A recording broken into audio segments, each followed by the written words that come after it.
Hindi akalain ng isang dalagita sa Iriga, Camarines Sur na ang pagbili niya ng sandals ng ina mauuwi sa bangungot. Kwento ng 16 anyos na biktima, habang naglalakad siya ay may lalaking nakasombrero at maskara na nagtanong sa kanya.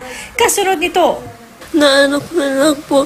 Nakasakay na ako sa van. Tapos nakatulog po ulit ako. Nung magising ka ulit, Nandun na ako sa bahay. Basta po nandun ako sa higaan. pagising niya, laking gulat niya na underwear na lang ang suot niya. Nilapitan daw siya ng 3 lalaki at pinilit siyang gumawa ng mahahalay na bagay. Sabi pa raw ng isa sa mga lalaki, kailangan magbigay muna ng 50,000 piso ang kanyang pamilya bago siya pauwiin. Umalis daw ang 3 lalaki kaya nakakuha siya ng pagkakataong makatakas. Yung pintuan, hindi naman nakasarado. Tapos sinuha na yung mga gamit ko.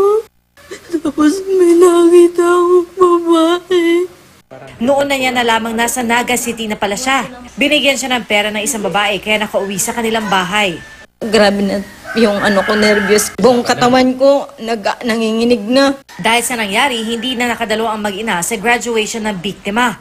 Isa sa ilalim sa medical examination ng biktima para malaman kung siya'y hinalay. Hindi na muna nagbigay na payag ang Iriga Police sa insidente.